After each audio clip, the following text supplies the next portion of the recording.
Hello everyone, সবাই কেমন আছো? আশা করি সবাই ভালো আছো। আমি তোমাদেরকে দুদিন আগে শর্ট ভিডিওতে বলেছিলাম যে আমরা মাছ ধরেছি। চলো সেই গল্পই তোমাদের সঙ্গে আজকে শেয়ার করি। তোমাদের দাদা ভাইয়ের আজকে ছুটি ছিল বলে আমারও মনের ইচ্ছেটা পূরণ হয়ে গেল। সেই ছোটবেলা থেকে আমার ইচ্ছে ছিল আমি মাছ ধরবো, কিন্তু মা আমাকে কখনোই মাছ ধরতে যেতে দিত না। মা এটা বলে চুপ করে দিত, এগুলো হচ্ছে ছেলেদের কাজ, তুই এসবের মধ্যে কেন ঢুকবি? তো আমারও মনটা খারাপ হয়ে যেত, তো আমি কোনোদিনই মাছ ধরতে যেতে পারিনি। বিশেষ করে মা এটা ভয় পেত পাড়ার লোকে কি বলবে, যত ভয় মনে হয় পাড়ার লোককে নিয়ে হয়েছিল। এখন তো আমি বড় হয়ে গেছি, এখন আর পাড়ার লোকের পরোয়া করি না, কারণ হচ্ছে নিজেরটা খাবো নিজেরটা পরবো, পাড়ার লোকের কথা শোনার আমার কোনো দরকার নেই। তো ব্যাপারটা তো তখন মা বুঝতো না। এখন আমরা যেহেতু অন্য জেনারেশনে চলে এসেছি, আর মারা তো আগেরকার জেনারেশন, এই জন্য সবসময় পাড়ার লোকের কথা ভাবতো, কিন্তু এখন আর এসব কেউ ভাবে না। সব কথা বাদ দিই, চলো তোমাদেরকে বলি, আমাদের মাছ ধরতে কিন্তু দিদিভাইও চলে এসেছে। দিদিভাই মানে হচ্ছে আমার ননদ।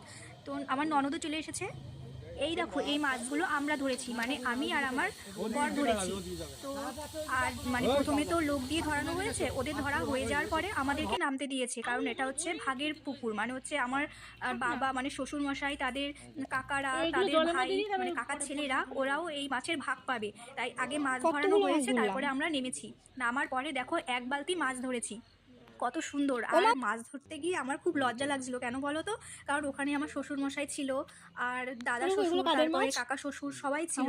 আর সবাই অবাক হয়ে গেছে যে বৌমা মাছ ধরতে নেমেছে, কারণ এই বাড়ির বৌমারা নাকি কোনোদিনও পুকুর পাড়েই যায়নি, মানে মাছ ধরার সময় এমনি সময় গেছে। তো সেটা দেখেই অবাক হয়ে গেছে।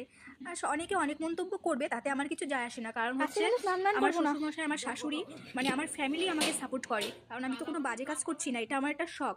যদি বাজে কাজ করতাম তাহলে একটা আলাদা ব্যাপার। এই সমস্ত শখগুলো মেয়েদেরকেও মানে পূরণ করতে দিতে হয়। মেয়েদের সব মেয়েদের তো সমান না, আমার এটা ইচ্ছে ছিল তাই আমি এটা করেছি। আসছে না কেন এখনো? আর সব থেকে বড় কথা, ফ্যামিলির সাপোর্ট না থাকলে কোনোদিনই হয় না। আমার শ্বশুরবাড়িটা আমি এত ভালো পেয়েছি যে আমি মানে নিজের সমস্ত ইচ্ছে পূরণ করতে পারি এই জায়গায় এসে। কি এই দেখো, দিদি তো ওখানে মাছ কাটছিল, কাটতে বসে পড়েছে, কারণ অনেক গুঁড়ো গুঁড়ো মাছ ছিল, মানে চুনো মাছ বলে। এখানে বাবা মাছ নিয়ে চলে এসেছে মাছ ভাগ করার জন্য, কারণ বাবারা তো 4 ভাই, ওদেরকেও তো দিতে হবে, তাই দিল, মানে তাই ভাগ করে দিচ্ছিল বাবা। আর এখানে দেখো 2 কাকা বসে রয়েছে মাছ নেবে বলে। তো অনেক ধরনের মাছ পেয়েছি, যেমন হলো মানে উল্কো মাছ, তারপরে শিঙি মাছ, তারপরে মাগুর মাছ, তারপরে তেলাপিয়া টাইপস, এরকম মাছ অনেক ছিল। তো এরকম ধরনের অনেকগুলো মাছ পেয়েছি। এত মাছ ধরলো, কিন্তু আমি কিন্তু একটা মাছও খাবো না, কারণ আমি মাছ খাই না। তো আমার কিন্তু মাছ ধরতে বিরাট ভালো লাগে, কিন্তু আমি মাছ একদমই খেতে পারি না, জানি না, মানে মাছ মুখে দিলে কেমন একটা অকাক আসে, ভালো লাগে না, আমার একদমই ভালো লাগে না। তো মাছ খাওয়ানি শিখিনি, কিন্তু আমার মাছ দেখতে খুব ভালো লাগে। ওইদিকে দেখো আমার যা কিন্তু দাঁড়িয়ে রয়েছে মাছ নেবে বলে, আর এদিকে বাবা কিন্তু মেপেই যাচ্ছে। আর হ্যাঁ, তোমাদেরকে একটা কথা বলি, একটা বড় মাগুর মাছ পেয়েছে, সেটাকে 4 ভাগ করবে, কারণ এটা তো ভাগের মাছ, সবাই সেই মাছটিতে ভাগ পাবে। তাই বাবা কেটে দিচ্ছে, যার যেটা পছন্দ সে সেটাই নিয়ে নেবে। আমাদের সবার মাছ টাছ ভাগ করা ডান। এবার আমরা বাড়ি ফিরে গেলাম। তো বাড়িতে যাব, কিন্তু তার আগে একটা কথা বলি, আজকে আমি বাবার বাড়িতে যাব, কারণ বাবা বলছিল যে আজকে আমার বাবা মার জন্য কয়েকটা মাছ নিয়ে যেতে। তার জন্যই আমি আর আমার বর, আমার দাদা ভাই চলে যাব।